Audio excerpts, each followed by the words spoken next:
Hello बच्चों, good evening. How are you all? कैसे हो? Good evening Shiba. Hi Iffat, Gauri, Kashish, Aakash. कैसे हो भाई लोग?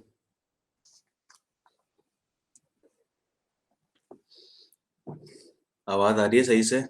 बहुत अच्छे बेटा, अच्छे ही रहना है।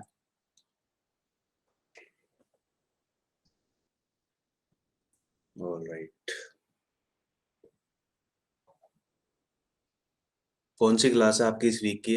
First he I think physics में तो, और इससे पहले किस किस की क्लास हो चुकी है? केमिस्ट्री और बायो, या फिर किसी? एनीवन?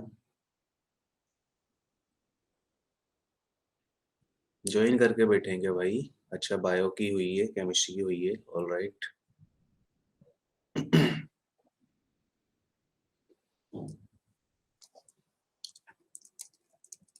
आ जाए भाई, आ जाए, सब एक्टिव हो जाए क्लास में।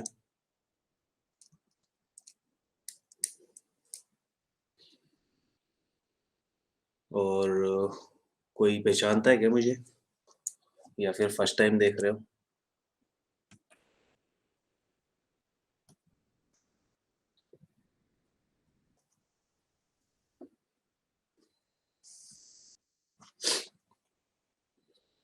Are you there? कौन कौन है भाई क्लास में? शिबा ही है क्या ओनली? चैट बॉक्स में एक्टिव हो जाओ भाई।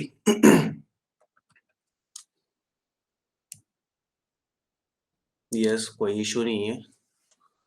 फर्स्ट टाइम देखा है तो। All right. आकाश, खुशी। ऑल राइट गौरी, ठीक है, कोई दिक्कत नहीं है।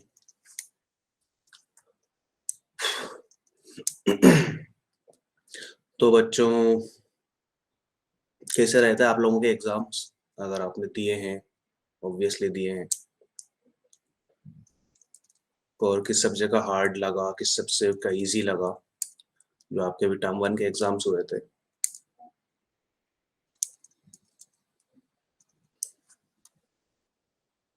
कितनी स्ट्रेंथ हो जाती है इस क्लास की?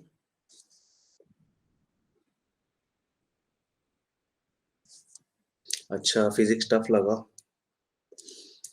ऑल राइट, कोई दिक्कत नहीं है। इजी लगने लगेगा, पढ़ेंगे अपन तो साथ में मिलके। ठीक है बच्चों।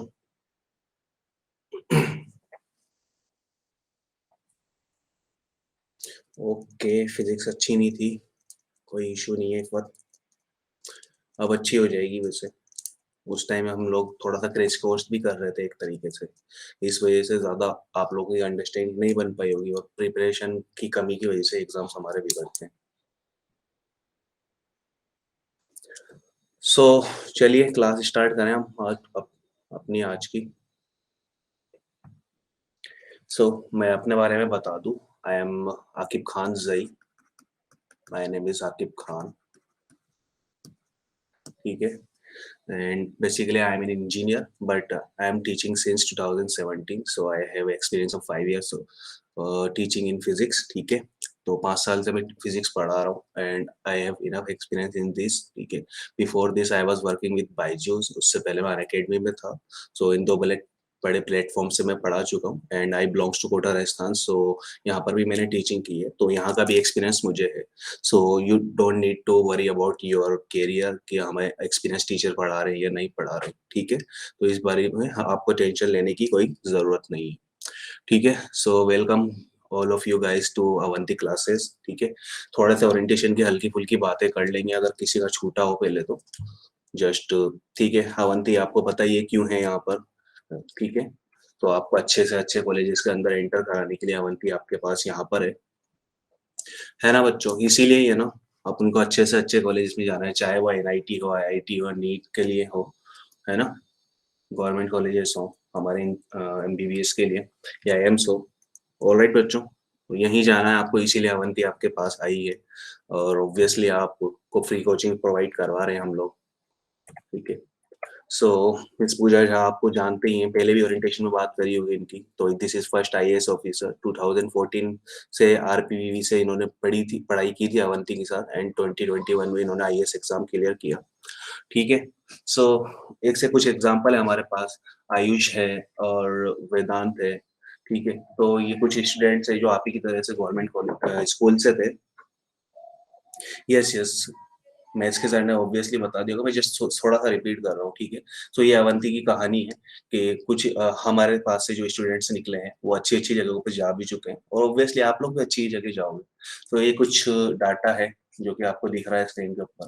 तो पास की ईयर में 2500 एनरोल्ड थे, और 1059 ने नीट दिया, और 650 ने क्वालिफाई किया। तो एक अच्छा सा रेशियो आपको दिख रहा है, 61.38 इन बच्चों ने क्वालिफाई किया नीट एग्जाम। और दिल्ली के स्टूडेंट्स देख सकते हो जो कि आप ही की तरह थे, उन्होंने 68.89 ने नीट क्वालिफाई किया है, जो कि गवर्नमेंट स्कूल से थे। ठीक है, तो इस तरह की कहानी है ना। तो आप लोग भी कर सकते हो, और करोगे ही ऑब्वियसली, अच्छे बच्चे हो आप लोग भी आई थिंक। सो देखो नेक्स्ट क्या होने वाला है, आपकी नॉलेज को इवेल्युएट करने के लिए कि आपको कितना आता है कितना नहीं आता। तो एक 13 नवंबर को हमने एक टेस्ट रखा है जो कि संडे को होगा। सबको पता है इस बारे में? आपको पता है ना भाई? कोई किसी को कोई डाउट, कोई इश्यू इस बारे में कि 13 नवंबर को टेस्ट है या नहीं है? सब जानते हैं इस बारे में? यस, ओके शिवा, सबको पता है।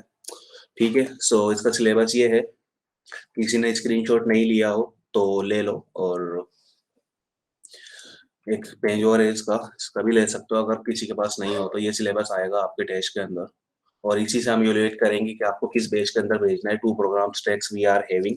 ऑल राइट आकाश, अच्छी बात है, डाउट नहीं है।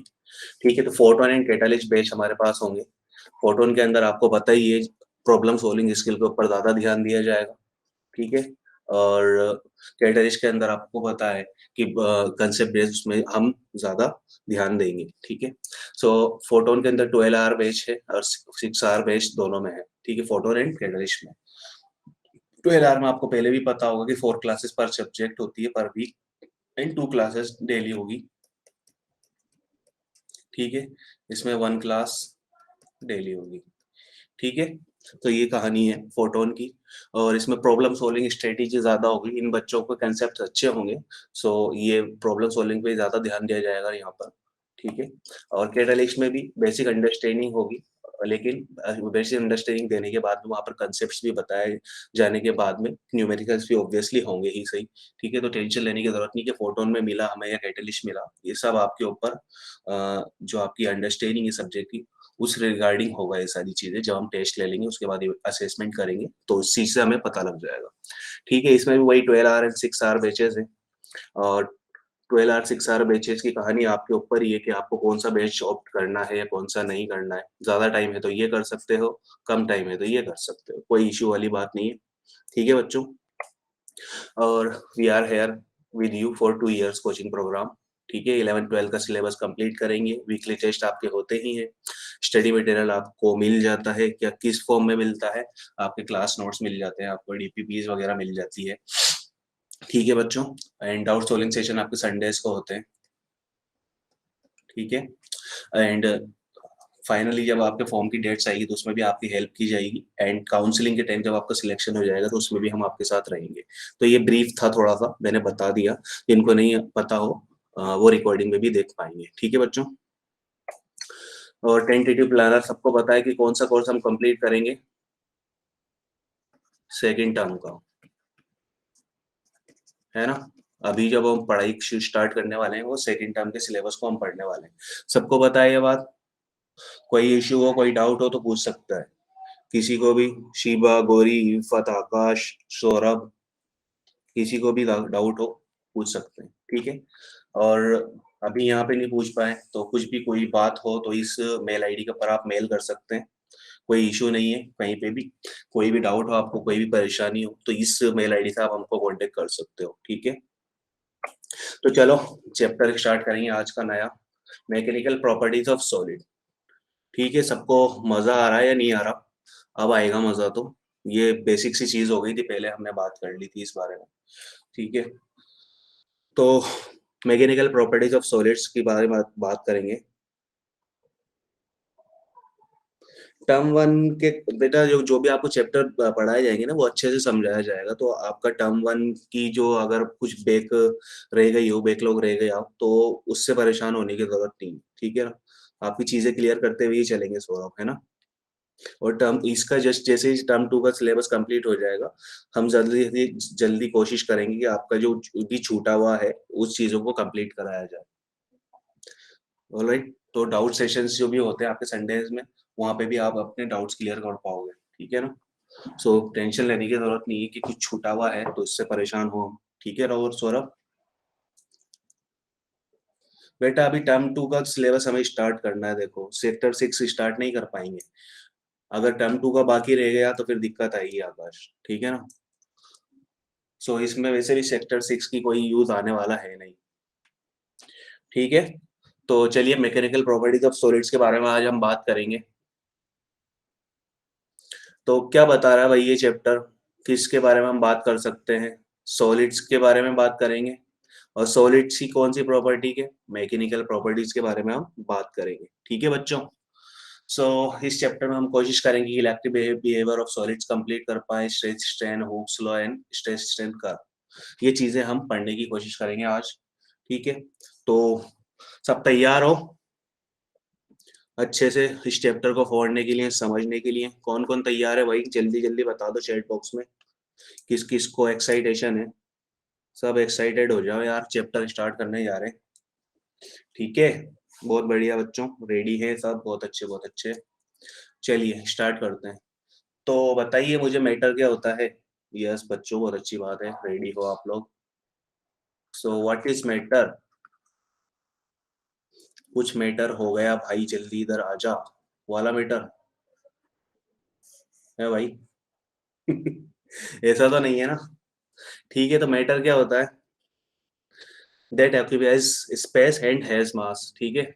वही मैटर होता है जो स्पेस को ऑक्यूपाई कर ले और जिसके पास वजन हो, मास हो, वही क्या होता है, हमारा मैटर होता है। नेचर में देखोगे, yes anything that has mass and occupies space. बहुत अच्छे नंदिनी, आपको पता है और भी बच्चों को पता होगा, लेकिन शर्मीले हैं थोड़े तो बताने में शर्म आ रही है, तो कोई बात नहीं। Yes Shiva, having mass and occupies space, बहुत अच्छी बात है, यही हमारा मैटर होता है जो कि हम बचपन से पढ़ते आ रहे हैं, ठीक है। मैटर थ्री टाइप्स के जनरली हम पढ़ेंगे, सॉलिड, लिक्विड एंड गैस, ठीक है। ये थ्री स्टेट होती है मैटर की, ठीक है। सो सॉलिड सॉलिड क्यों होता है, लिक्विड लिक्विड क्यों होता है और गैस गैस क्यों होती है। तो इनको माइक्रोस्कोपिक लेवल के ऊपर देखा गया तो इनमें एटम्स पाए जाते हैं, सबको पता है। मॉलिक्यूल्स पाए पाए जाते हैं, एटम्स पाए जाते हैं, एटम्स के अंदर फिर इलेक्ट्रॉन, फिर वो उसके अंदर वो न्यूक्लियस, ये सारी चीजें, ठीक है बच्चों। तो देखो, अब इनके इंटरमोलिकुलर लेवल के ऊपर जब हम देखें, इसके अंदर माइक्रोस्कोपिक लेवल से ऊपर हमने इसको देखा माइक्रोस्कोप से, तो हमें पता लगा कि इनमें मॉलिक्यूल्स होते हैं, ठीक है। तो मॉलिक्यूल्स के बीच में कुछ बॉन्ड होते हैं, उनमें फोर्स लगता है, ठीक है। सो इंटरमोलिकुलर फोर्स के बेस पे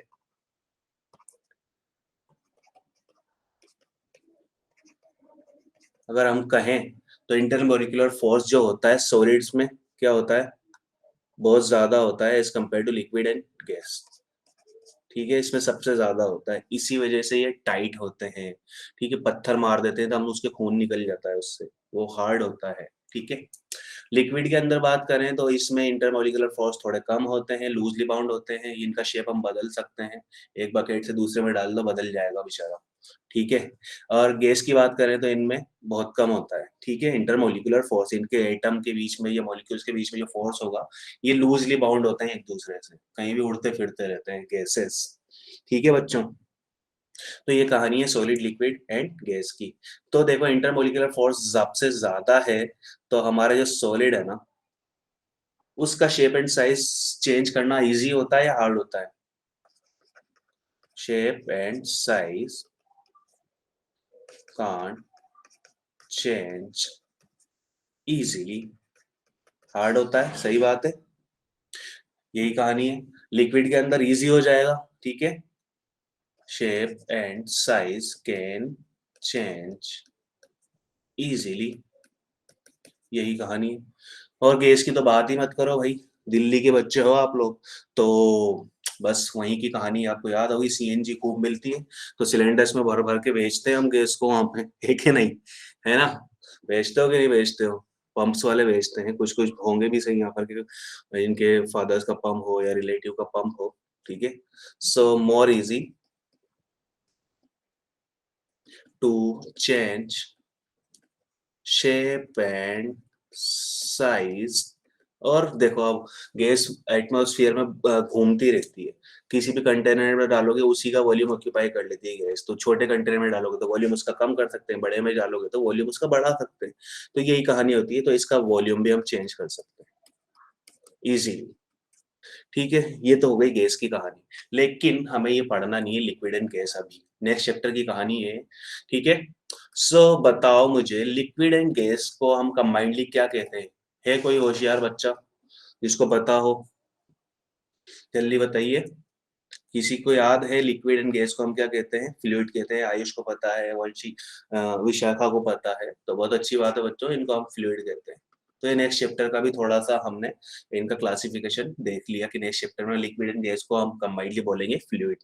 शिबा, नंदिनी सबको पता है, बहुत अच्छी बच्चों। ठीक है, तो ये फ्लूइड कहलाते हैं। अभी बस यहीं पर स्टॉप लगा दिया फ्लूइड के ऊपर हमने। हम पढ़ेंगे सॉलिड्स। ठीक है, सॉलिड्स आगे फर्दर क्लासिफाई करें तो क्रिस्टलिन एंड अमोर्फस होते हैं। क्रिस्टलिन में जिनका डेफिनेट शेप एंड साइज हो जाता है, जैसे हमारी शुगर वगैरह ये हो गई, और अमोर्फस में ग्रेफाइट वगैरह इस तरीके के जिनका रैंडम शेप होता है। ठीक है, तो इस तरीके के हमारे क्लासिफिकेशन हो गए इनके मैटर के और सॉलिड के। सो जस्ट हम अब बात करेंगे, चैप्टर शुरू करते हैं। तो देखो, रिजिड बॉडी के बारे में पता है किसी को? रिजिड बॉडी क्या होती है ना? सॉलिड, सॉलिड से एक थोड़ी सी ऊपर की चीज है रिजिड बॉडी, हार्ड होती है ना? सॉलिड क्या होता है? हार्ड होता है ना? ईंट, पत्थर, लोहा, हैमर, है ना? वुड, वुड भी हमारी हार्ड ही होती है, सॉफ्ट नहीं होती है। वेरी करता है कि वुड किस टाइप की है, कुछ कुछ वुड होती है वो भी सॉफ्ट भी होती है। ठीक है, सो रिजिड बॉडी किसको पता है? हार्ड होती है, सब बच्चे कह रहे हैं हार्ड होती है। Yes, register change in shape, ये तो सब कुछ सभी करते हैं, लेकिन सबसे ज्यादा रिजिड बॉडी रजिस्ट करती है और उसके बाद हार्ड बॉडी करती है। ठीक है, सो यस, अनचेंजिंग शेप होता है इसका। ठीक है, नॉन चेंजिंग शेप, तो डेफिनेट शेप एंड साइज की होती है रिजिड बॉडी। कुछ भी कर लो, शेप एंड साइज नहीं बदलेगा। ठीक है, चाहे आसमान से फेंक दो या थर्ड बिल्डिंग से फेंक दो या हाथी को चढ़ा दो या ट्रक को चढ़ा दो, ठीक है, या फिर ट्रेन को भी गुजार दोगे उसके ऊपर से, तो उसका शेप एंड साइज चेंज नहीं होगा। कोई एक रिजिड बॉडी मैंने ली, इसमें 2 पॉइंट्स ले लिए, तो इन 2 पॉइंट्स की कहानी बताओ मुझे। अगर मैं इसके ऊपर फोर्स लगाऊं तो इन 2 पॉइंट्स के बीच की डिस्टेंस बदलेगी या नहीं बदलेगी? है बच्चों, बताओ। 2 पॉइंट्स इसमें मैंने लिए और इनके ऊपर मैं फोर्स लगा रहा हूँ, दबाने की कोशिश कर रहा हूँ, तो बेटा रिजिड बॉडी एक इलस्ट्रेशन है, अजम्पशन है हमारा, ये नेचर में एग्जिस्ट नहीं करता। विशाखा, ऑब्वियसली फोर्स लगाने पर चेंज होगी। ठीक है, तो इनके बीच की डिस्टेंस चेंज नहीं होने वाली, चाहे इनको खींच लो या दबा लो। ठीक है, तो रिजिड बॉडी एक क्या है? अजम्पशन है, एक मिथ है। ठीक है, तो distance between any 2 points does not change. ठीक है, किसी भी 2 पॉइंट के बीच की जो डिस्टेंस होगी, सो रिजिड बॉडी के अंदर वो चेंज नहीं होगी। ठीक है, तो रिजिड बॉडी डायनेमिक्स में या रोटेशन चैप्टर में आपने देखा होगा, उनमें जब हम चीजों को घुमा रहे थे, किसे भी घुमा रहे थे, या फिर क्या बोलते हैं, सड़क के ऊपर चला रहे थे, फ्रिक्शन लग रहा था, तो उनका कोई वियर एंड टीयर नहीं हो रहा था। बट ऐसी चीजें नेचर में एग्जिस्ट नहीं करती है। ठीक है, क्या है? ये मिथ है। बट बेटर अंडरस्टैंडिंग के लिए हम रिजिड बॉडी मान लेते हैं चीजों को। ठीक है, तो ये रिजिड बॉडी की कहानी हो गई। अब रिजिड से थोड़ा सा नीचे जाएंगे हम, तो वो हमारी हार्ड बॉडीज हो जाती है, यानी कि सॉलिड्स आ जाते हैं। ठीक है, सॉलिड्स नेचर में खूब एग्जिस्ट करते हैं, हमारे चारों तरफ सॉलिड्स सॉलिड्स है। ये पेन मैंने हाथ में पकड़ा हुआ है, सॉलिड है। आपका फोन सॉलिड है ना?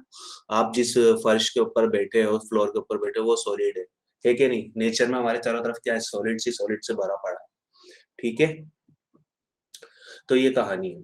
तो अब मैं एक एग्जांपल आपको देने की कोशिश करता हूँ। इस चैप्टर में हम पढ़ेंगे इलास्टिसिटी, प्लास्टिसिटी, कुछ ऐसी चीजें। किसी ने सुना है नाम ऐसे? सुने हैं क्या बच्चों? विशाखा, शिवा, साक्षी? चलिए, यस, ठीक है, तो चलिए शुरू करते हैं, उन्हीं के बारे में हम पढ़ना चाह रहे हैं। तो देखिए एक स्प्रिंग ले लेता हूँ मैं नेचुरल लेंथ में, मासलेस स्प्रिंग मैंने ली है इस तरीके से, नेचुरल लेंथ में है ये, हमने इसको हैंग किया और ये नेचुरल लेंथ में मिली। ठीक है, अब बताओ इस स्प्रिंग में एलोंगेशन नहीं है ना कुछ भी, क्योंकि ये मासलेस लिया हमने, अगर इसका कुछ वेट होता तो ये नीचे की तरफ जाती तो इसमें कुछ एलोंगेशन आ जाता। बट अब हम सेकंड केस में क्या कर रहे हैं, इस स्प्रिंग से कुछ मास लटका रहे हैं तो इसमें एलोंगेशन आएगा, आ जाएगा क्या? मास एम लटका दिया हमने तो ऑब्वियसली इसमें एलोंगेशन आ गया। ठीक है, अब मैं वापस से इस मास एम को हटा दूं तो स्टेबल कंडीशन में, इक्विलिब्रियम कंडीशन में क्या होगा, ये स्प्रिंग वापस से इसका शेप गेन कर लेगी या नहीं करेगी, नेचुरल लेंथ में आ जाएगी वापस से या नहीं आएगी? आ जाएगी। ठीक है बच्चों, तो यही कहानी है हमारे प्लास्टिसिटी की, कि जब हम किसी बॉडी के ऊपर फोर्स लगाएं, ठीक है, तो उसमें एलोंगेशन हो गया, उसमें चेंज आ गया, डिफॉर्मेशन हो गया। जब हमने फोर्स हटा दिया, देखो इस कंडीशन में जा रहे हैं, फोर्स हटा दिया तो वापस से वो उसकी नेचुरल लेंथ में आ गई। यही क्या होती है हमारी प्लास्टिसिटी, सॉरी इलास्टिसिटी। ठीक है, यही क्या होती है हमारी इलास्टिसिटी होती है। ठीक है, आ गई बात समझ में, है कि नहीं? और ये स्प्रिंग अपनी नेचुरल लेंथ में जानना चाहती है ना, सबको पता है स्प्रिंग को दबाओगे तो वापस से वो उसकी नेचुरल लेंथ में जाना चाहिए, एक्सटेंड करोगे तो उसकी नेचुरल लेंथ में वापस जाना चाहिए। यही कहानी होती है स्प्रिंग की बेचारी की। और हम सब कोई ना कोई एक स्टेबल कंडीशन में रहने की कोशिश करते हैं। कोई भी चीज उठा के देख लो नेचर की, वो एक्साइट नहीं होती है। चाहे रेडिएक्टिव एलिमेंट को देख लो, वो भी बेचारा अपनी रेस निकालता ही रहता है स्टेबल होने के लिए। ठीक है, सो हम पढ़ने जा रहे हैं इलास्टिसिटी। इलास्टिसिटी समझ में आई क्या चीज होती है? किसी बॉडी के ऊपर फोर्स लगाओ और हटाओ तो वो अपनी नेचुरल शेप एंड साइज के अंदर जाने की कोशिश करती है। ठीक है बच्चों, बहुत अच्छे विशाखा, शिबा, ऑलराइट, बहुत अच्छे, समझ में आ रहा है इफत को भी।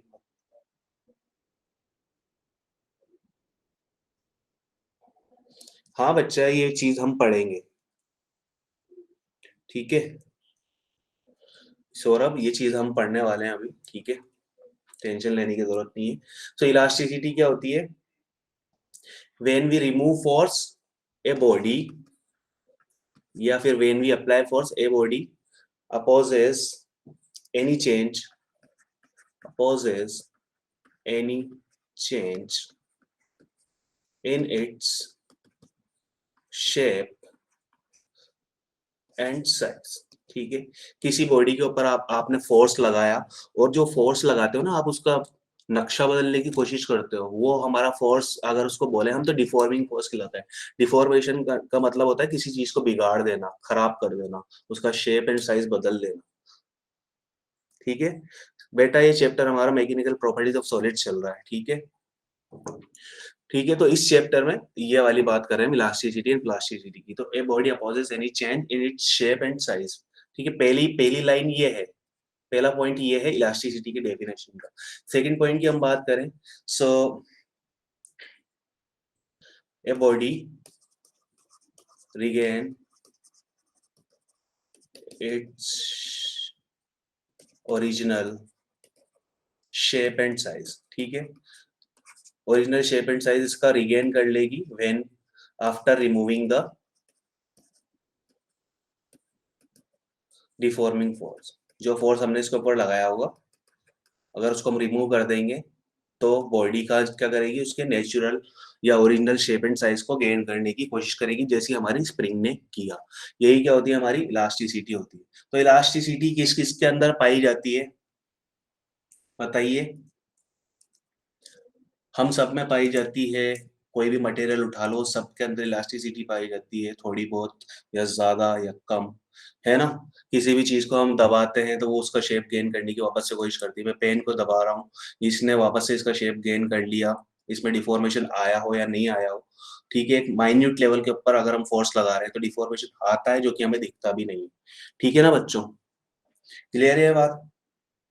यस, बलून के बारे में बात करें, बलून को दबाएंगे तो वापस उसके शेप में आएगा। रबर भी होता है इलास्टिसिटी, एल्यूमिनियम भी इलास्टिसिटी शो करता है। ठीक है बच्चों, इसी की तरीके एक चीज और है प्लास्टिसिटी। प्लास्टिसिटी ठीक है, जिसमें प्लास्टिक नेचर हो, या इनएलास्टिसिटी भी हम इसको बोलते हैं। ठीक है, तो देखो पीछे आ जाओ, ये जो स्प्रिंग है इसमें इलोंगेशन था इस तरीके से। अगर मैं इसका मास m हटा भी दूं, इसकी इलोंगेट लेंथ में से मास m मैंने हटा दिया, तब भी ये इसकी नेचुरल लेंथ को गेन नहीं कर रही है। ठीक है, इसकी नेचुरल लेंथ को गेन नहीं कर रही है after removing the force. After removing the force do not gain natural length. ठीक है, तो ये क्या फिनोमिना कहलाया हमारा, प्लास्टिसिटी। ठीक है, जब बॉडी के ऊपर हमने फोर्स लगाया, उसमें डिफॉर्मेशन आया, तो तो फिर वो वापस से अपनी नेचुरल लेंथ में जा ही नहीं रही है, वहीं पड़ी है, आलसी है बिल्कुल। ठीक है, लेजीनेस है इसके अंदर। ठीक है, तो वहीं की वहीं रह गई, तो ये क्या कहलाई हमारी, बताओ, प्लास्टिसिटी कहलाई कि नहीं कहलाई। ठीक है, तो ये हो जाती है हमारी क्या, plasticity. Body do not want to regain its initial shape and size after removing the force। ठीक है बच्चों, किसी बॉडी के ऊपर हमने फोर्स लगाया तो उसने, ठीक है एक बार और बता देते हैं आपको, ये स्प्रिंग देख रहे हो, मैंने यहां से उठाई सेकंड केस से, ये यहां से उठाई यहां पर ले गए, इसमें एम मास लगा हुआ था, यहां से हमने एम को हटा दिया। ठीक है, एम को हटा दिया, तब भी ये ना इसकी नेचुरल लेंथ में नहीं जा रही स्प्रिंग। ठीक है, तो इनिशियल शेप में नहीं जा रही है। बेटा रिजिड बॉडी में कुछ नहीं होता, डेफिनेट शेप एंड साइज होता है, बहुत ज्यादा स्ट्रांग होती है, और मिथ है ये। ठीक है ना, इसका शेप एंड साइज हम चेंज नहीं कर सकते, कुछ भी कर लो, हम इसको पत्थर से तोड़ने की कोशिश कर लो, हाथी को इसके ऊपर चढ़ा दो, या हम खुद बैठ जाओ, ठीक है, आसमान से फेंक दो, लेकिन रिजिड बॉडी का शेप एंड साइज चेंज नहीं होता है। ठीक है, ये होती है रिजिड बॉडी। ठीक है, अब बात कर रहे हैं प्लास्टिसिटी की। ये केस हमने लिया, इलोंगेट स्प्रिंग थी। अब इलोंगेटेड स्प्रिंग थी तो हमने मास हटा दिया इसमें से, बट फिर भी ये do not gain it's natural length. ठीक है, ये चाहती ही नहीं कि वापस से नेचुरल लेंथ में चली जाए, तो यही प्रॉपर्टी क्या कहलाती, प्लास्टिसिटी कहलाती, क्योंकि मैंने लिख दी, body do not want to regain its initial shape and size after removing the force. ठीक है, इस तरीके की चीजें क्या होती है जो जिनमें प्लास्टिसिटी बहुत ज्यादा शो करती है। यस बताइए कोई, शिबा, किसी को पता है प्लास्टिसिटी कौन सी चीज। यस, मड शो कर सकती है प्लास्टिसिटी, हम आराम से देख सकते हैं इसके अंदर मड पुट्टी वगैरह। ठीक है, सो कुछ टर्म्स होती हैं, ये तो इलास्टिसिटी प्लास्टिसिटी हमने नेचर पढ़ लिया। तो अब कुछ बॉडीज के अंदर परफेक्टली इलास्टिक बॉडी कहलाएगी, कुछ परफेक्टली प्लास्टिक बॉडी कहलाएगी। यस, गोल्ड हम कह सकते हैं, गोल्ड के अंदर इलास्टिसिटी प्लास्टिसिटी दोनों चीज होती है। ठीक है, मड को यार अगर हम दबा देंगे तो क्या मड अपने आप उसका शेप चेंज कर लेती है क्या, वहीं की वहीं रह जाती है, उसमें एक डेंट हमने दे दिया, जैसे गूथा हुआ आटा होता है, मम्मी गूंथती है। ठीक है, तो उसमें अगर हम एक फिंगर लगा दे तो वो फिंगर का शेप वापस बाहर नहीं आता। वही इलास्टिसिटी है कि वहीं के वहीं रह गए, हमने फोर्स लगाया फिर हटा भी दिया, तब भी वो वहीं के वहीं रह गए, यही होता है। ठीक है, सो परफेक्टली इलास्टिक बॉडी के बारे में बात करते हैं। परफेक्टली इलास्टिक बॉडी, ठीक है, वही स्प्रिंग का केस लो, तो स्प्रिंग को हमने एक्सटेंड किया था और फोर्स हटाया तो वापस से उसकी नेचुरल लेंथ में चली गई वो स्प्रिंग, तो वो होती परफेक्टली इलास्टिक बॉडी, यानी कि 100% रिगेन ओरिजिनल, या इनिशियल भी कह दो, shape and size after removing the force या डिफॉर्मिंग फोर्स। ठीक है, चलो एग्जांपल बताओ जल्दी से मुझे, क्या क्या हो सकते हैं, किस चीज का शेप नहीं बदलता है अगर हम उसको तोड़ने फोड़ने की कोशिश भी करें तो, है, फोर्स लगाया हटाया तो वापस से वही शेप गेन मिलता है हमें। हाँ, रबर। रबर परफेक्टली इलास्टिक का एग्जांपल नहीं हो सकता, हम उसको खींचते हैं खींचते हैं खींचते हैं तो कभी कभी वो ढीला ही रह जाता है। पता ही नहीं होता आपको। आपके हेयर बैंड का जो रबड़ रहता है, वो भी तो कभी-कभी लूज़ हो जाता है ना, आप उसको यूज़ करते-करते बहुत लॉन्ग टाइम तक यूज़ कर लेते हो, तो वो भी अपनी इलास्टिसिटी खो देता है, तो वो परफेक्टली इलास्टिक नहीं हो सकता बेटा, ठीक है? तो परफेक्टली इलास्टिक हमारा हो सकता है क्वार्ट्ज,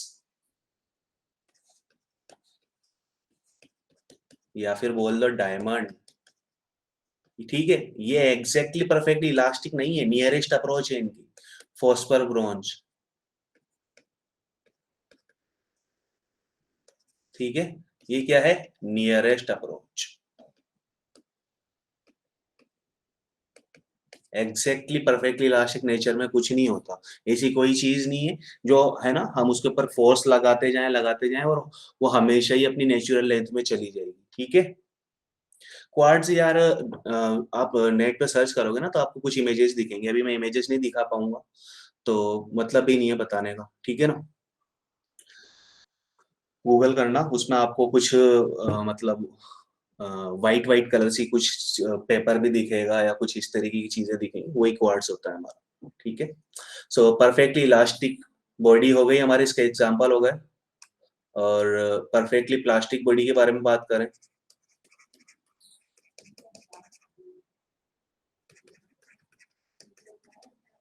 डायमंड ऐसे है बेटा, डायमंड के ऊपर आपने फोर्स लगाया, कुछ फोर्स लगाया, आपने उस फोर्स को हटा दिया, क्या डायमंड का शेप चेंज हुआ? डायमंड उसी शेप में वापस आ गया? नहीं आ गया, ठीक है? तो वो जितनी जल्दी बॉडी उसका शेप गेन कर लेती है, जितना ताकत से वो एक्सटर्नल डिफॉर्मिंग फोर्स को अपोज करती है, ठीक है, जितनी ताकत से एक्सटर्नल डिफॉर्मिंग फोर्स को अपोज करेगी बॉडी, वो उतनी ही ज्यादा क्या होगी? इलास्टिक होगी, ठीक है? तो इसका मतलब ये हुआ, पता क्या हुआ? जो हमारा रबर होता है ना वो कम इलास्टिक होता है एज कम्पेयर टू हमारी जो हार्ड बॉडी होती है उसके, ठीक है? तो इलास्टिसिटी का मतलब ये नहीं है कि भैया वो हमारे निक्कर के अंदर जो इलास्टिक होता है वो डाल दिया हमने, भैया बहुत इलास्टिक है ना? ऐसा नहीं होता है, ठीक है? हाँ बेटा, डिफॉर्मिंग फॉर एक्सटर्नल फोर्स है। शेप चेंज उसकी यार मतलब उसके जो इंटरनल लेवल के ऊपर देखोगे ना मॉलिक्यूल्स उसके, हम उसको दबाने की कोशिश कर रहे हैं, तो उसके जो इंटरनली जो मॉलिक्यूल्स हैं वो उस जो हमारे एक्सटर्नल फोर्स को लगाया हमने उसको अपोज कर रहे हैं, इसलिए उसका साइज चेंज नहीं हो रहा है ना, इसलिए उसका साइज चेंज नहीं हो रहा, तो उसने ऑब्वियसली अंदर से कुछ फोर्स लगाया है, इस वजह से उसका साइज चेंज नहीं हुआ, ठीक है? तो उसने अपोज किया है, ठीक है ना बच्चों? ऑल राइट, ठीक है। सो परफेक्टली प्लास्टिक बॉडी की बात करें, क्या हो सकती है? 0% regain original shape and size, ठीक है, after removing,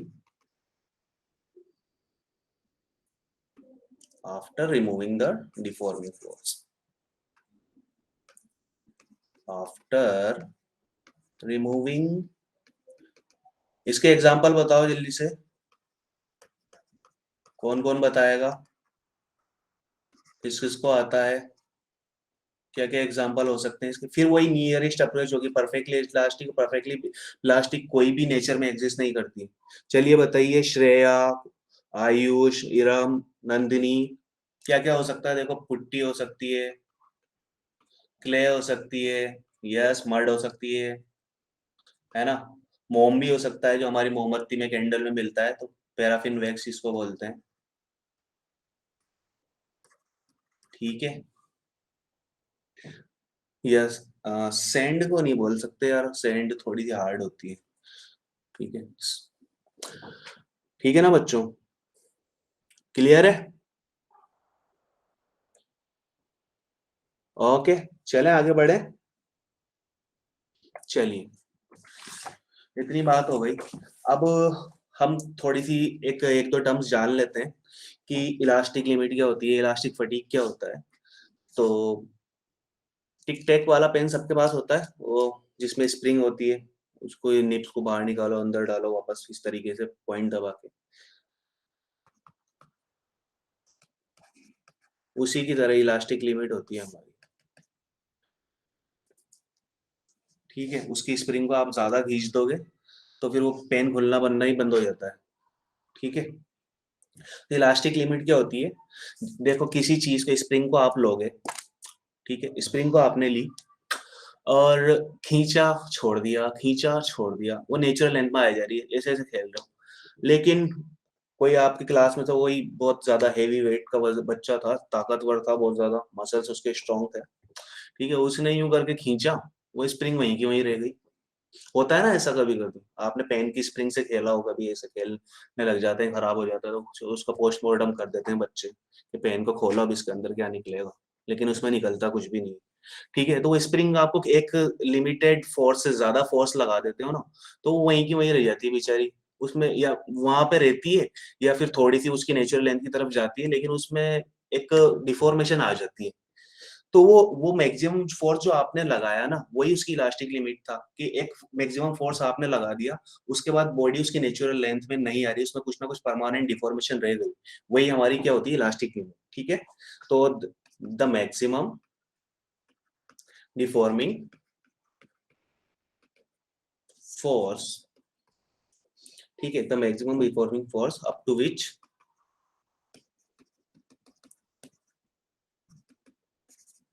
a body retains its property of elasticity। ठीक है, इतना फोर्स लगाओ कि वो इसकी इलास्टिसिटी रिमेन रहे उसमें। ठीक है ना, उससे थोड़ा सा ज्यादा फोर्स लगा दोगे तो उसमें परमानेंट डिफॉर्मेशन रह जाएगा, जो कि बात हमारा एक बच्चा कर रहा था, आई थिंक सौरभ नाम था उसका। ठीक है, वही वाली चीज है बेटा, कुछ ना कुछ परमानेंट डिफॉर्मेशन रह जाती है, तो हम इलास्टिक लिमिट से ज्यादा फोर्स लगा देते हैं, तो वही चीज होती है, ये इलास्टिक लिमिट होती है। ठीक है, आ गई बात समझ में? सो इलास्टिक फटीग के बारे में किसी ने सुना है?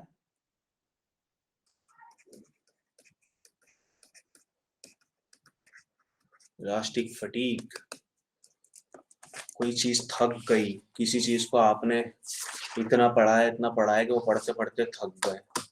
ठीक है, किसी चीज में थकान आ गई, परेशान हो गया वो, क्या हो सकती है इलास्टिक फटीग। ठीक है, तो जब हम कोई वायर लेते हो आप इस तरीके से, एक एल्यूमिनियम का वायर लेना, उसको यूं यूं यूं यूं करोगे ना, बार बार बेंड करोगे, छोड़ोगे, रिपीटेड बेंडिंग दोगे उसके अंदर, ठीक है, मतलब रिपीटेड डिफॉर्मिंग फोर्स उसके ऊपर आप लगा रहे हो अल्टरनेटिवली। ठीक है, तो उसके अंदर एक लिमिट ऐसी आती है कि वो टूट जाता है। ठीक है बच्चों, तो वो फटीग की वजह से टूटता है, क्योंकि आप बराबर फोर्स लगा रहे हो बार बार, वो उसकी इलास्टिक लिमिट नहीं थी, बट है ना, आपने बार बार लगाया तो वो चीज थक गई, तो उसी को इलास्टिक फटीग हम बोलते हैं। इसी वजह से हम जो बेंडिंग ऑफ वायर की वजह से वायर ब्रेक हो जाता है ना, वो इलास्टिक फटीग की वजह से होता है। या फिर आपने सुना हो, जिसने कोई हॉरर मूवी देखते हैं या कुछ साईफाई मूवी देखते हैं, तो एक लकड़ी का रोपवे होता है, उसके ऊपर से है ना 5-6 लोगों को निकलना होता है, तो कुछ लोग तो निकल जाते हैं, लेकिन बेचारा वो आखिरी वाला हमेशा रह जाता है ना, वो आखिरी वाला रह जाता है, क्यों? क्योंकि वो इलास्टिक फटीग के ऊपर वो उसका जो रोपवे होता है या पुल होता है, वो पहुंच चुका होता है, इसलिए वो पुल टूट जाता है, वो लास्ट पर्सन जो चल रहा है, फिर उसको भाग के अपना जो है पाथ क्लियर करना पड़ता है। इस तरह की कहानी होती है। बात समझ में आई नहीं आई कि इलास्टिक फटीग क्या होता है? बोलिए जल्दी से। है भाई, कुमारी, श्रेया, शिवा, राजन, बहुत अच्छे बच्चों, ठीक है, तो यही इलास्टिक फटीग होती है हमारी। ऑल राइट सौरभ, आ गई बात समझ में। ठीक है, तो temporary loss of elastic property because of action of repeated alternating deforming force। ठीक है, रिपीटेड अल्टरनेटिंग डिफॉर्मिंग फोर्स हम जिससे किसी चीज के ऊपर लगाते हैं, जैसे पुल के ऊपर से हम बार बार गुजरते हैं, तो पुल के ऊपर हम फोर्स लगाते हैं बच्चों। ठीक है ना, तो इसीलिए बहुत लंबे टाइम के बाद में जब पुल बूढ़ा हो जाता है ना, तो बोलते हैं कि अनसेफ है, अब इसको हम डिमोलिश करके नया बनाएंगे। ठीक है, उसको रिपेयर करने नहीं जाता है कोई भी। ठीक है, तो कुछ लिमिट होती है, आपने देखना कभी कभी जो कोई ब्रिज होगा उसके ऊपर उसकी लिमिट लिखी होती है कि इतने साल तक ये सेफ है भैया, उसके बाद मत चढ़ना, हम गारंटी नहीं रहते कि आप बचोगे नहीं बचोगे। ठीक है, तो ये इलास्टिक फटीग के कुछ एग्जांपल हो गए। बेटा इलास्टिक फटीग मैंने बताया ना आपको कि किसी चीज को हम बार बार बेंडिंग करेंगे तो बराबर फोर्स लगा रहे हैं। ठीक है, अगर वो उसका ब्रेकिंग पॉइंट होता ना, अगर किसी चीज के ऊपर बेंड कर रहे थे, इसको बेंड कर रहे हैं हम, अगर मैं इसके ऊपर देखो इतना फोर्स तो मैंने इसके ऊपर लगाया नहीं कि ये टूट गया, तो बार बार बेंड करेंगे ना, एल्यूमिनियम का वायर लेना, ये तो रबर है तो बहुत ज्यादा हो जाएगा इसको। ठीक है, तो बार बार बेंड करोगे तो चीजों में इलास्टिक फटीग आ जाती है। ठीक है, तो उस वजह से वो ब्रेक हो जाते हैं या खराब हो जाते हैं, टूटने के उनके चांसेस बन जाते हैं। ठीक है, तो वो अपनी इलास्टिसिटी को लॉस कर देते हैं। ठीक है, ऑलराइट, तो इलास्टिसिटी इस तरीके से लॉस हो जाती है, कोई इशू नहीं है विशाखा, मैंने बता दिया आपको। ठीक है बच्चों, चलिए, तो ये बातें हो गई हमारी। अब एक क्वेश्चन बता दो मेरे को इसका आंसर। ठीक है, तो विच इज मोर इलास्टिक, मैंने अभी पूछा भी था आपसे,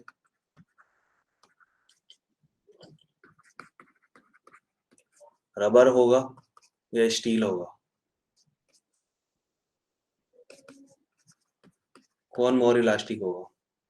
या Shiva, steel? Steel, yes sir, steel होगा। ठीक है ना, तो स्टील ही क्या होगा, मोर इलास्टिक होगा। क्यों? क्योंकि बहुत अच्छे से अपोज करता है वो। ठीक है, तो मोर इलास्टिक क्या होता है? विच अपोजेस मोर द एक्सटर्नल या फिर डिफॉर्मिंग फोर्स। ठीक है, जो डिफॉर्मिंग फोर्स को अच्छे से अपोज करता है, उनमें ज्यादा लंबाई नहीं बढ़ती उनकी या घटती नहीं है, तो वो चीज मोर इलास्टिक होती है। ठीक है बच्चों, तो स्टील हो गया हमारा आंसर, सबका स्टील आंसर आ रहा है, बहुत अच्छी बात है। ठीक है, चलो, तो इलास्टिक बिहेवियर ऑफ सॉलिड हम स्प्रिंग बॉल्स मॉडल से समझ लेते हैं कि कैसा होता है। ठीक है, सॉलिड्स के अंदर देखो, जो एटम्स होते हैं या मॉलिक्यूल्स होते हैं वो एक स्पेसिफिक मैनर के अंदर जमे होते हैं, एक स्पेसिफिक तरीका होता है उनका, अरेंज होते हैं वो। ठीक है, तो स्प्रिंग बोर्ड मॉडल के अंदर यही बताया गया है कि लेटिस स्ट्रक्चर देखा है आपने केमिस्ट्री में, कुछ इसी तरीके का होता है, अगर पढ़ा हो केमिस्ट्री के अंदर lattice structure, I think solid state chapter में आता है वो, I am not so sure. Yes Gauri, ठीक है, तो उसी तरीके की कहानी है बच्चों। यस यस, बहुत अच्छे बच्चे राजन साक्षी। ठीक है ना, सो देखो ये जो बॉल है ब्लैक वाली जो ये है, ये एटम थे, लेकिन हम बोलेंगे इनको, सॉरी ये बॉल्स हैं तो इनको हम बोल रहे हैं एटम, और ये वास्तव में एटम ही है, इस मॉडल में इनको बॉल बोल दिया गया है। तो ये है एटम, या फिर मॉलिक्यूल भी ले सकते हैं। ठीक है, तो देखा नहीं है तो यहाँ देख लो यार, केमिस्ट्री में फिर देख लोगे विशाखा, कोई दिक्कत वाली बात नहीं। और जो देखो एटम्स के बीच में इंटरमोलिकुलर या इंटर एटॉमिक फोर्स लगता है। ठीक है, एटम्स के बीच में इंटर एटॉमिक और मॉलिक्यूल्स के बीच में लगने वाले फोर्स को हम बोलते हैं इंटरमोलिकुलर। ठीक है, सो ये इंटर एटॉमिक फोर्स इसके बीच में लग रहा है।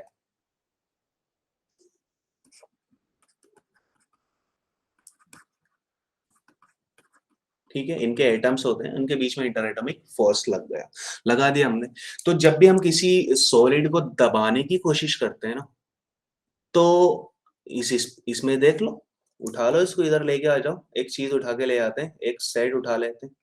ठीक है, ये वाला इन दोनों के बीच में भी इंटर एटॉमिक है, इसके बीच में इंटर एटॉमिक है, जो जो पास पास वाले होते हैं ना उनके बीच में इंटर एटॉमिक लगता रहता है, जो भी जिस चीज से सराउंडेड है। ठीक है ना, सो उठा के लेके आए इधर, तो एक स्प्रिंग बॉल मॉडल हम उठा के लेके आ गए, दो बॉल्स उठा रहा है, उनके बीच की स्प्रिंग उठा रहा है।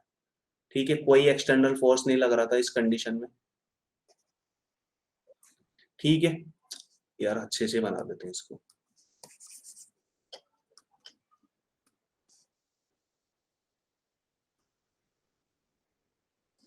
तो ये दो हमने एटम उठा लिए, उनके बीच का इंटर एटॉमिक फोर्स कुछ इस तरीके से, कोई एक्सटर्नल फोर्स नहीं लग रहा, नो एक्सटर्नल फोर्स, तो मान लेते हैं इनके बीच की जो नेचुरल लेंथ है स्प्रिंग की, वो स्प्रिंग क्या होगी, नेचुरल लेंथ होगी, कोई फोर्स नहीं लगा रहे उसके ऊपर। तो इसी तरीके से जो हमारे अंदर सॉलिड के अंदर जो एटम होते हैं उनके ऊपर भी कोई फोर्स नहीं लगता, बढ़िया आराम से बैठे रहते हैं। ठीक है, फ्रूट व्रूट खाते रहते हैं बैठे बैठे। ठीक है ना। तो no external force, spring will be in what, natural length, natural length, या फिर इसको बोलना है इक्विलिब्रियम कंडीशन, इक्विलिब्रियम कंडीशन में हो गए। ठीक है बच्चों, रेस्ट में है, न्यूट्रल इक्विलिब्रियम है। ठीक है, तो ये कहानी है, no force, no external force, कोई फोर्स नहीं लगाया, तो इस तरह की कहानी हुई। जब हम इसके ऊपर फोर्स लगाएंगे, ठीक है, जब हम बाहर से फोर्स लगाएंगे, इसको दबाने की कोशिश करेंगे, तब क्या होगा, क्या एटम इसके पास पास आ जाएंगे, पास पास आएंगे ना। हम जब हम इसको दबा रहे हैं, उसमें डिफॉर्मेशन आ रहा है, तो वो उसके एटम क्या हो गए, पास हो गए। हमने क्या किया, पुश किया।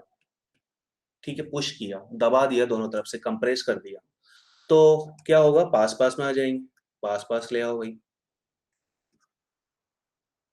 ठीक है, पास आ गए, यानी कि जो एल है इनके बीच की डिस्टेंस, वो लेस देन एल नॉट हो गई। ठीक है, तो बाहर से फोर्स लगाया आपने इस तरीके से, इस तरीके से, तो बेचारे दब गए। बोल रहे थे कि हमें नेचुरल लेंथ में रहना है, मत परेशान करो, लेकिन आप लोग माने नहीं, तो दबा दिया बेचारे को, क्या करें। तो अब बताओ मुझे, स्प्रिंग अपनी नेचुरल लेंथ में जाने की कोशिश करेगी, करेगी नहीं करेगी? स्प्रिंग अपनी नेचुरल लेंथ में जाने की कोशिश करेगी, तो इसके एटम के बीच में क्या कह सकते हैं हम कि रिपल्शन हुआ है। ठीक है, इसका ये वाला आइटम इसके ऊपर इस डायरेक्शन में फोर्स लगाएगा, ये वाला आइटम इसके ऊपर इस डायरेक्शन में फोर्स लगाएगा। ठीक है, तो यहाँ पर क्या हुआ, रिपल्शन बिटवीन द एटम्स। ठीक है, यहाँ पर क्या हुआ, रिपल्शन हुआ। ठीक है, इसी तरीके का एक और सिनारियो हम ले लेते हैं, जब हम इसको खींचेंगे बाहर से। ठीक है, खींच रहे हैं, यानी कि क्या होगा, इंटर एटॉमिक डिस्टेंस क्या होगी, बढ़ जाएगी, नेचुरल या इक्विलिब्रियम कंडीशन से। ठीक है, इंटर एटॉमिक डिस्टेंस बढ़ गई भाई।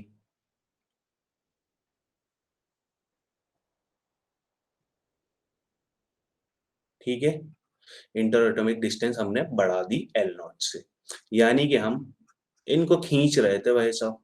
ठीक है, तो स्प्रिंग वापस से क्या करती है, नेचुरल लेंथ में जाना चाहती है, यानी कि जो इंटर एटॉमिक फोर्स है वो स्प्रिंग को, यानी कि इस मॉडल को पूरे को नेचुरल लेंथ या नेचुरल स्टेट के अंदर लाने की कोशिश करेंगे। ठीक है, हमने अब इस कंडीशन में क्या किया, पुल किया।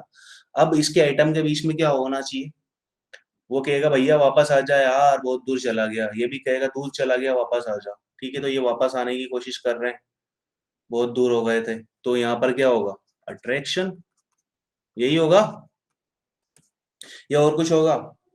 यस विशाखा, शिवा, आयुष, साक्षी।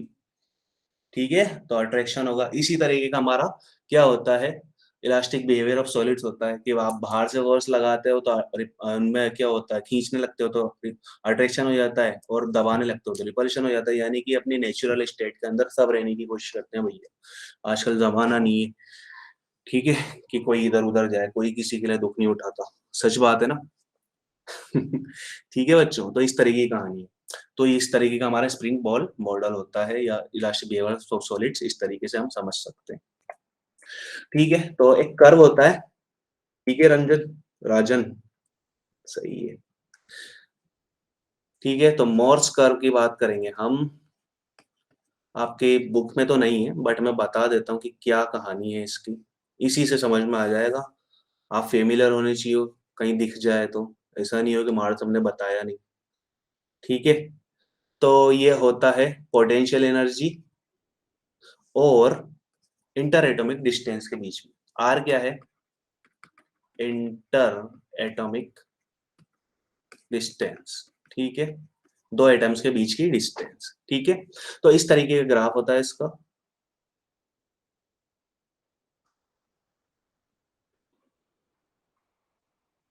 ठीक है बच्चों, जो नेचुरल लेंथ पे डिस्टेंस होती है, या फिर नेचुरल लेंथ पे जो पोटेंशियल एनर्जी होती है, वो हमारी हाईएस्ट होती है, सॉरी लोवेस्ट होती है। ठीक है, पोटेंशियल एनर्जी पोजीशन की वजह से होती है। ठीक है ना, तो यहाँ पर जो ये distance r is equal to L naught बोल देता हूँ इसको, क्योंकि नेचुरल लेंथ हमने यहाँ पर एल नॉट से ली है, ठीक है। तो नेचुरल लेंथ के ऊपर है, तो U r is equal to U naught minimum potential energy, यानी कि सबसे ज्यादा स्टेबल। कोई सॉलिड रखा हुआ है, कोई पत्थर रखा हुआ है, तो वो क्या है, उसकी स्टेबल इक्विलिब्रियम में है कि नहीं है, तो वो उसकी मिनिमम पोटेंशियल एनर्जी में होता है। अब जब हम बाहर से फोर्स लगाएंगे तो ये वाली कंडीशन आ जाएगी, है ना, डिस्टेंस कम हो जाएगी तो रिपल्शन होगा। तो ये जो डिस्टेंस हमने कम करी, यानी कि पोटेंशियल एनर्जी ऊपर जा रही है, देखो यहाँ पर। जब हम पीछे, तो ये पोटेंशियल एनर्जी बढ़ रही है।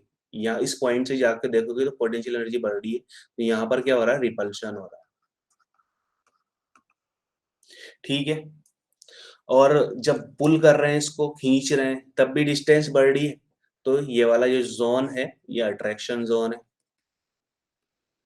ठीक है ना बच्चों। तो ये कहानी है मोर्स कर्व की, छोटा सी चीज है, ज्यादा समझने की जरूरत नहीं है, बस समझ में तो आ ही गया होगा कहाँ पे रिपल्शन होता है, कहाँ पे अट्रैक्शन होता है।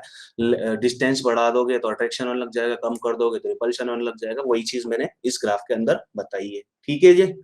कोई इश्यू हो किसी को तो बताइए। चलो चले आगे, स्ट्रेस के बारे में बात कर लेते हैं। बहुत स्ट्रेस आ गया होगा पढ़ाई का, आया कि नहीं आया है जी।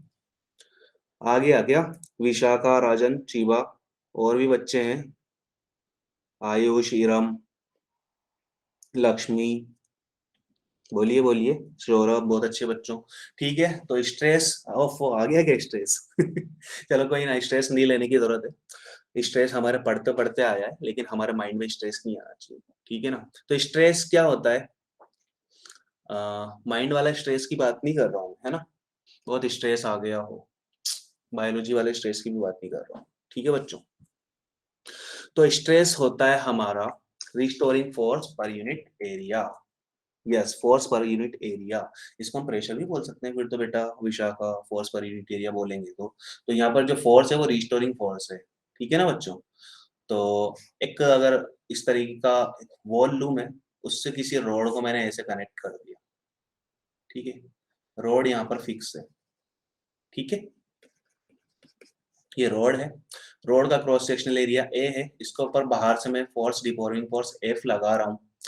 तो जब इसमें इलोंगेशन आना स्टार्ट होगी, yes, restoring force, yes yes yes yes, ठीक है, तो इलोंगेशन जब आना स्टार्ट होगी तो ये मना करेगा, भाई मत खींच, मुझे मत खींच, तो ये एफ आर जो होता है रिस्टोरिंग फोर्स होता है, ठीक है बच्चों। तो यही restoring force per unit area ही क्या होता है, हमारा स्ट्रेस कहलाता है। स्ट्रेस को हम सिग्मा से डिनोट करते हैं, किससे डिनोट करते हैं, सिग्मा से। तो sigma is going out to be what, restoring force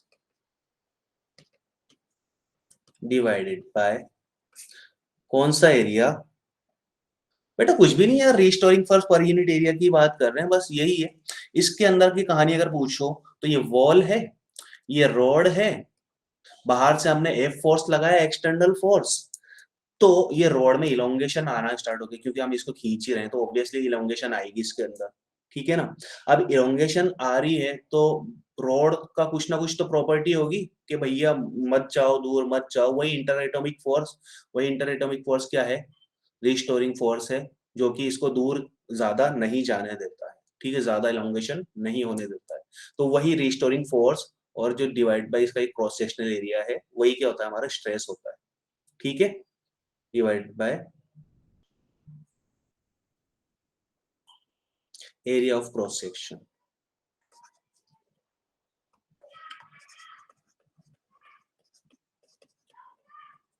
अब ये बात ध्यान रखना, एरिया ऑफ क्रॉस सेक्शन हमने लिया है यहाँ पे, ठीक है, एरिया ऑफ क्रॉस सेक्शन, अगर यहाँ पर हमारा रेक्टेंगुलर पाइप होता या रेक्टेंगुलर रॉड होती तो उसका एरिया अलग होगा, सर्कुलर है तो उसका एरिया अलग होगा, ठीक है ना बच्चों, ट्राइंगुलर है तो उसका एरिया अलग होगा, हेक्सागन है तो उसका एरिया अलग होगा, ठीक है ना, इस तरीके से होगा, ठीक है बच्चों। तो ये कहानी है। अब देखो, stress restoring force upon area हो सकता है, लेकिन कहीं कहीं पे लिखा होता है, क्या लिखा होता है, कि एक्सटेंड फोर्स अपॉन एरिया भी लिख देते हैं कहीं कहीं, लेकिन वो सही नहीं होता, स्टेबल कंडीशन में ही सही होता है, ठीक है। तो stress will be equal to F external क्या है, इक्विलिब्रियम कंडीशन में, यानी कि हमने फोर्स लगाया डिवाइड बाय एरिया। जो बाहर से फोर्स लगाया ना, वो रिस्टोरिंग फोर्स के बराबर कब होगा, जब उसमें रोड में इलोंगेशन रुक जाए कि भाई अब तो बराबर आ गए, अब हम इससे और ज्यादा नहीं खींच सकते, है ना। बाहर से फोर्स लगाया तो वो अंदर का जो रिस्टोरिंग फोर्स है वो क्या हो गया, बाहर के फोर्स के बराबर हो गया। वो कौन सी कंडीशन में होगा, इक्विलिब्रियम कंडीशन में होगा, ठीक है ना। तो ये कहानी है स्ट्रेस की। तो कोई क्वेश्चन पूछ ले आपसे अगर एग्जाम में आ जाए कि हाँ फोर्स अपॉन एरिया होता है क्या हर कंडीशन में, तो ऐसा नहीं कह सकते। रिस्टोरिंग फोर्स अपॉन एरिया तो हम हर कंडीशन में कह सकते हैं, लेकिन इक्विलिब्रियम कंडीशन में एक्सटर्नल फोर्स अपॉन एरिया भी कह सकते हैं, ठीक है बच्चों।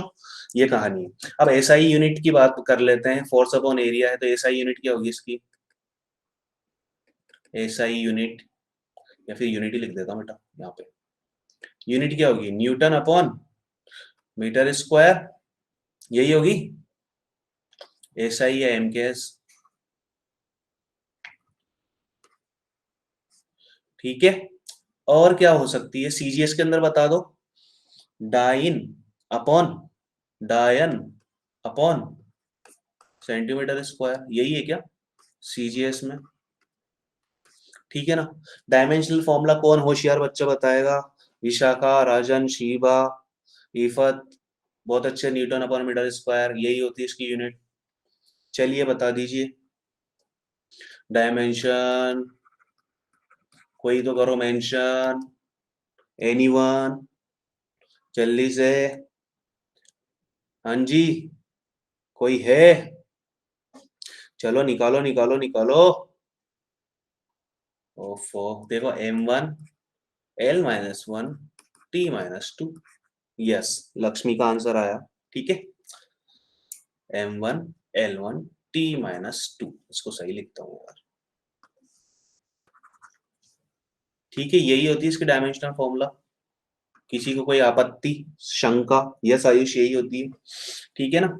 सो चलो, बहुत अच्छे बच्चों विशाखा। चलिए एक क्वेश्चन कर दीजिए, बहुत सिंपल सा है।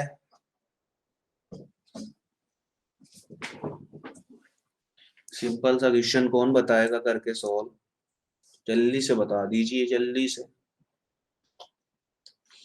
जल्दी जल्दी जल्दी जल्दी जल्दी। कौन कौन कर सकता है, कौन कौन कर सकता है, कौन कौन कौन कौन कौन कौन, किस किस को आता है, किस किस को नहीं आता। कर रहे हो ट्राई, ओ बालकों, समस्त बालक एंड बालिकाएं, are you trying, yes alright, ठीक है। करिए करिए, बहुत सिंपल सा है। क्या आंसर आएगा, पोल जनरेट करूं क्या, चलो कोई ना यार, इसी बता दो, ठीक है। A and B are two wires, the radius of A is twice that of B, they are stretched by the same lot, ठीक है। Then the stress on B we need to find. A के respect में बताना है कि ए का इतना हो गया तो बी कितना होगा। टू वायर्स ले लेते हैं देखो हम, ठीक है।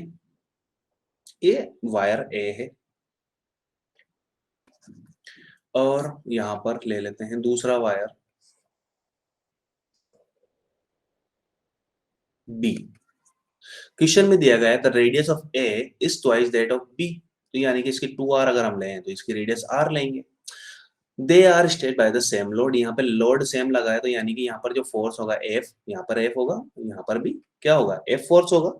यस, आयुष का बहुत सही आंसर आया, 4 टाइम्स, ठीक है, बहुत अच्छे बच्चा, ठीक है। तो बहुत हलवा क्वेश्चन था और आयुष ने किया भी सही। इससे पहले की जो क्लासेस थे वहां पे बच्चे गलत कर रहे थे, बहुत अच्छे बच्चों, ठीक है ना। तो कैलकुलेशन मिस्टेक हमें नहीं करनी है, यही हमें नंबर दिलाती है। चीजें हमें आते हुए भी हम ना निगेटिव मार्किंग कर जाते हैं, तो यही हमें नहीं करना है। राजन का भी आया आंसर, बहुत अच्छे, ठीक है ना। तो इसकी सिग्मा ए बोल देते हैं स्ट्रेस को, इसके वो बोल देते हैं सिग्मा बी। वायर है, रेडियस है, तो यानी कि सर्कुलरी इसका क्रॉस सेक्शन होगा। शिबा का भी आंसर आया 4 टाइम, बहुत अच्छे, ठीक है ना। तो सिग्मा ए बताओ मुझे कैसे निकालेंगे, sigma a force F upon area, pi into 2r का होल स्क्वायर, यही रेडियस है ना इसकी 2r, तो f upon 4 pi r square. This is equation number 1 बोल देते हैं। सिग्मा बी निकालो, f अपॉन इसकी रेडियस r, तो पाई आर स्क्वायर, इसको सॉरी यहाँ पर इक्वेशन नंबर इसको हटाओ अभी, यहाँ पर f लिखते हैं, तो 4 पाई r स्क्वायर इधर चल जाएगा, तो sigma a and 4 pi r square हम इसको लिख सकते हैं। This is equation number 1। f यहाँ पर भी लिख दो, sigma b pi r square, this is equation number 2। ठीक है, 1 एंड 2 बराबर है, यानी कि f एंड f की वैल्यू दे गई है, तो sigma b pi r square will be equal to sigma a 4 pi r square तो पाई स्क्वायर दोनों साइड कैंसिल आउट, 4 इधर बचा है, तो सिग्मा बी की वैल्यू आ चुकी है 4 टाइम ऑफ सिग्मा ए। यही हमारा तुच्छ सा आंसर है। यहाँ पे पता लग रहा है कि सिग्मा बी का स्ट्रेस 4 टाइम ऑफ ए है, ठीक है, दैट ऑन ए, तो option number B correct answer हो जाएगा। आंख बंद करके लगा देना, आंसर आ जाएगा, क्वेश्चन हो जाएगा, तो नंबर मिल जाएंगे। ठीक है बच्चों, तो यहीं तक बात करेंगे आज हम, फिर types of stress next class से स्टार्ट करेंगे। और आज थोड़ी सी स्पीड आई थिंक कम भी थी, तो ये कहानी है आज की। ठीक है बच्चों, क्लियर है सारी चीजें? Thank you Rajan. All right बच्चों, आयुष, ठीक है, thank you, good evening, bye bye, thank you Lakshmi.